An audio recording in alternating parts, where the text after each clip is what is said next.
Chinedu Okafor had always believed his chiseled jawline and gym-sculpted body were his ticket to marrying into old money, preferably with a slim socialite who would look good on his Instagram feed. So when Chief Adebayo summoned him to his Banana Island mansion and offered him 500 million naira to marry his daughter Amara, Chinedu's brain did quick mathematics. His personal training business was barely breaking even. His Range Rover was 2 payments away from repossession, and his luxury apartment was actually his cousin's boys' quarters. He didn't even wait to see a photo of Amara before his head nodded so vigorously he nearly gave himself whiplash.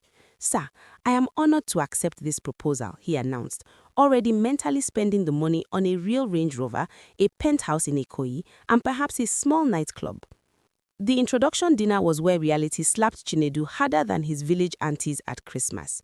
Amara waddled into the dining room, her voluptuous frame draped in expensive Ankara that couldn't hide what Chinedu's shallow mind categorized as disaster. She was fat, gloriously, unapologetically fat, with cheeks that jiggled when she laughed and arms that looked like they could crush watermelons. Chinedu's fork clattered onto his plate of jollof rice as he watched her navigate around the furniture, each step a test of his commitment to those 500 million naira. Chief Adebayo beamed proudly at his daughter, completely oblivious to the horror show playing out on Chinedu's face, while Chinedu himself plastered on a smile so fake it could have been imported from China. "She's lovely," he managed to croak, wondering if 500 million was really enough compensation for what he was getting himself into. The wedding was the talk of Lagos society. Nobody could understand why the gorgeous Chinedu six-pack Okafor was marrying the plus-sized Amara Adebayo, but the champagne was expensive and the small chops were plenty, so people came and gossiped. Chinedu played his role perfectly, smiling for the cameras while internally calculating how quickly he could access his new fortune. Amara, for her part, seemed genuinely happy, her face glowing as she said her vows, completely unaware that her new husband saw her as nothing more than a very large, very profitable business transaction. As they cut the 10-tier wedding cake, which Chinedu noted with an internal eye roll was quite fitting, he whispered sweet nothings in her ear that he'd practiced in the mirror, each word as hollow as his protein shake bottles. The 500 million naira had just been transferred to a joint account, and Chinedu Okafor was officially a made man. The honeymoon in Dubai was Chinedu's personal hell, disguised as luxury. While other couples were taking romantic desert safaris and candlelit dinners, Chinedu was busy calculating how much of the 500 million he could invest in his personal account without raising suspicion. He'd already transferred 50 million to his private account, claiming it was for business opportunities that would benefit their future, while Amara nodded supportively, her trusting eyes making him feel absolutely nothing except mild annoyance. At the Burj Al Arab, he insisted on separate spa treatments, "So we can surprise each other with how relaxed we look, my darling," which really meant he could flirt with the Romanian masseuse and pretend he was a single billionaire. Amara, completely oblivious, spent her spa time texting her friends about how attentive and thoughtful her new husband was, even posting on Instagram, "Married to my best friend, #blessed beyond measure, our love story." But Amara Adebayo Okafor was not the foolish woman Chinedu assumed she was. She had a first-class degree in finance from London School of Economics and had been managing portions of her father's business empire since she was 23. On the third night of their honeymoon, while Chinedu was snoring after his 4th glass of champagne, bragging about his investment acumen, Amara quietly opened her laptop and reviewed their joint account transactions. The 50 million naira transfer to his personal account glowed on her screen like a neon warning sign, followed by several smaller transfers, 2 million here for gym equipment, 5 million there for business consulting, 3 million for family emergency. Her fingers flew across the keyboard as she accessed security camera footage from their wedding reception, footage she'd specifically requested from the videographer, and that's when she heard it. Chinedu's voice, slightly drunk, telling his friend Emeka, "Guy, I'm just managing this fat investment for the money. Give me 2 years, I'll collect everything and bounce." The rage that filled Amara was cold, calculated, and absolutely delicious. She didn't scream, didn't confront him, didn't even shed a tear. Instead, she smiled at her sleeping husband and began drafting what would become the most elegant revenge plot Lagos had ever seen. By morning, she had already made 3 phone calls, one to her father's lawyer, one to her personal trainer, and one to her cousin who worked at the bank managing their joint account. When Chinedu woke up, hungover and grumpy, Amara greeted him with a bright smile and a breakfast fit for kings, her cheerfulness so genuine that Chinedu congratulated himself on choosing such a gullible wife. "Darling, I was thinking," she cooed, passing him freshly squeezed orange juice. "Since you're so good with money, maybe you should handle all our finances. I trust you completely." Chinedu's eyes lit up like a child on Christmas morning, completely missing the predatory gleam behind his wife's warm smile. 3 months into the marriage, Chinedu was living his best life, or so he thought. He'd upgraded to a proper Range Rover Sport, leased a penthouse in Ikoyi that he claimed was for business meetings, and had become a regular at Quillock's nightclub, where bottles of Hennessy appeared at his table like he was Nigerian royalty. His Instagram had transformed into a highlight reel of designer watches, luxury dining, and strategically cropped photos that excluded his wife entirely, captioned with phrases like CEO lifestyle and built different. What he didn't notice, because he was too busy admiring himself in every reflective surface, was that Amara had quietly moved 100 million naira from their joint account into a private fixed deposit in her name alone, citing to the complicit bank manager that it was for tax purposes, you understand. She'd also hired a forensic accountant who was meticulously documenting every naira Chinedu spent on his side pieces, every bottle he bought at the club, and every business investment that was actually funding his lavish bachelor lifestyle. Amara had also begun her physical transformation, but unlike Chinedu's superficial gym sessions that were more about mirror selfies than actual work, hers was surgical and scientific. She'd hired Nigeria's top nutritionist, a personal trainer who'd worked with Nollywood stars, and had enrolled in early morning boxing classes that were turning her soft arms into weapons. The weight was melting off her frame at a steady, healthy pace. She'd already lost 15 kilograms, and her face was beginning to reveal the bone structure that had been hidden beneath layers of her father's generous feeding. But she was careful, always wearing loose-fitting clothes around Chinedu, always eating normally at dinner, always maintaining the image of the comfortable, complacent wife who was grateful for his attention. Chinedu, who barely looked at her anyway unless they were in public, noticed absolutely nothing except that she seemed quieter lately, which he interpreted as her finally accepting her place in their arrangement. The first crack in Chinedu's paradise came when he tried to transfer another 30 million naira for what he called a sure business deal, basically funding his friend's Ponzi scheme that promised 200% returns. The transaction was declined. Then declined again.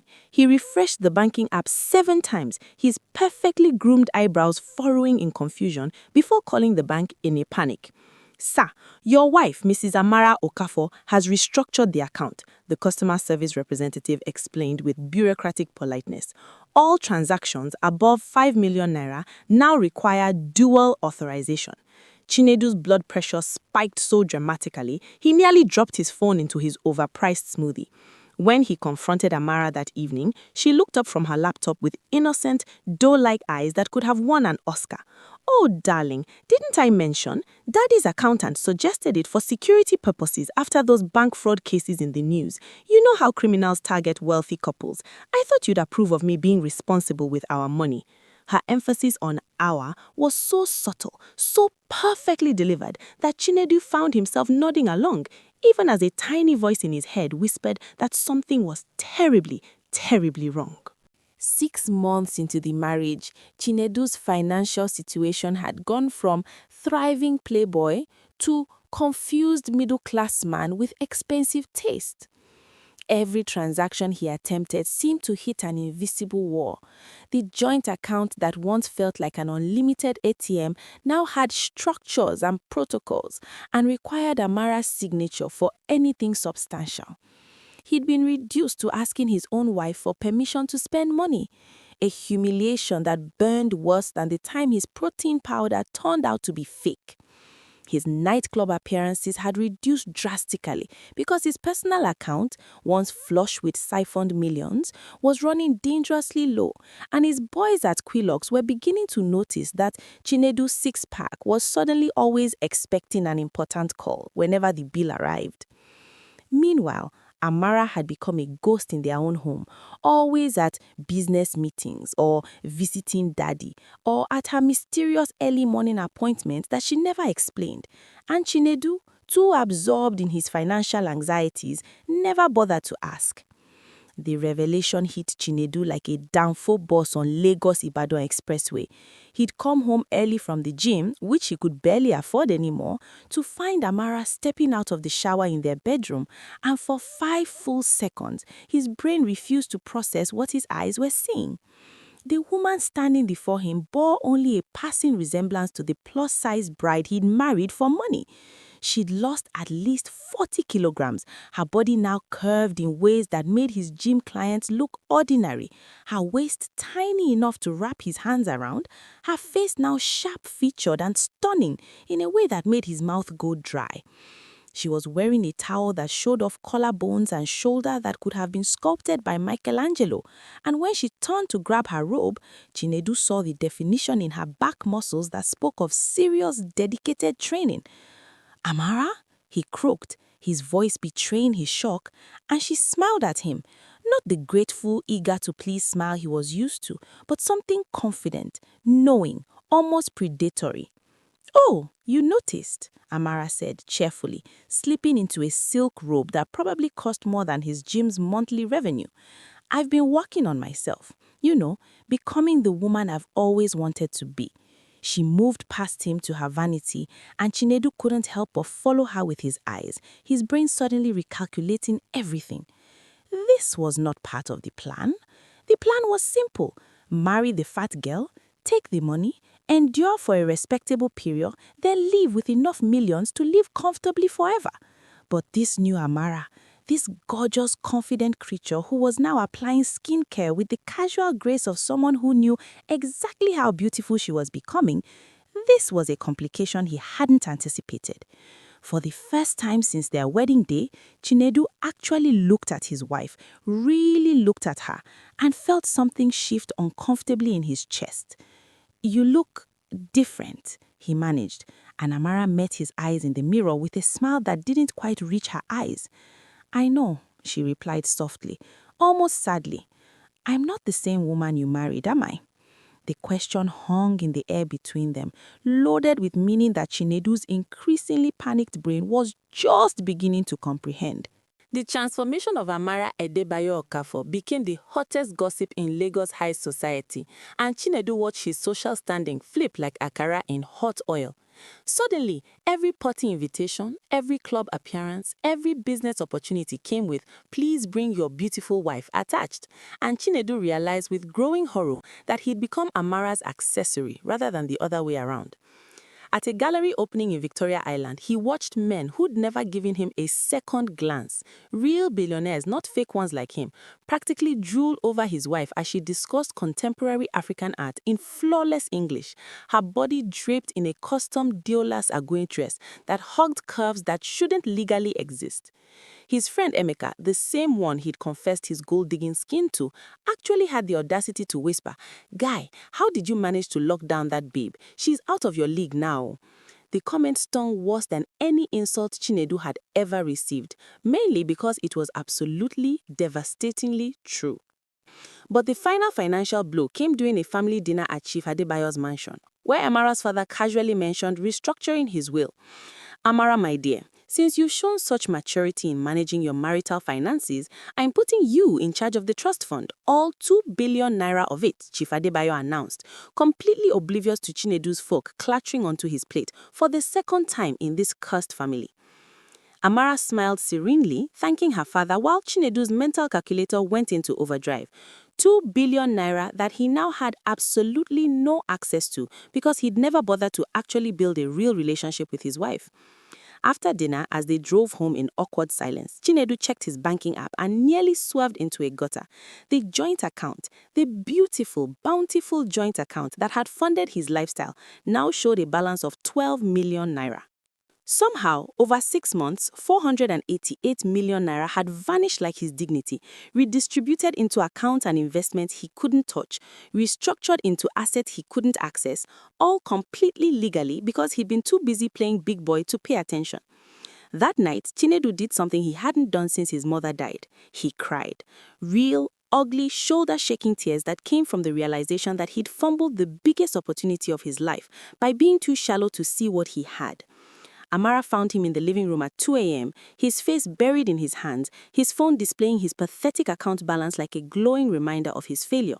She stood in the doorway wearing silk pajamas that made her look like a Nollywood goddess, and for a moment, just a moment, her face softened. "Chinedu," she said quietly, and he looked up at her with red-rimmed eyes, finally seeing not just her body or her money, but the intelligent, patient woman who'd endured 6 months of his disrespect with the grace of a queen planning a revolution. "I heard everything you said at our wedding reception about managing your fat investment, about bouncing after 2 years. Her voice wasn't angry, it was matter of fact, surgical, and somehow that made it worse. I could have divorced you, humiliated you publicly, destroyed your reputation, but instead I decided to show you what you traded for your vanity, not just my body, but my mind, my resources, my power, and the love I actually wanted to give you before I knew what you really were." The irony wasn't lost on Chinedu that he'd finally fallen in love with his wife exactly when she'd stopped caring whether he loved her or not. Over the next 3 months, he watched helplessly as Amara blossomed into Lagos's most eligible woman. And yes, he knew she was technically married to him, but their marriage had become a peculiar kind of torture where they lived as roommates with a spectacular view. She'd moved into the master bedroom's adjoining suite, effectively ending even the pretense of their marital intimacy, while Chinedu occupied the main bedroom like a paying tenant in his own marriage. His gym business had collapsed because he could no longer afford the lease. Turns out nobody wants a personal trainer who can't afford his own gym membership. His Range Rover had been repossessed, the real one, not his cousin's, and he was back to driving a fairly used Camry that made disturbing sounds whenever he accelerated.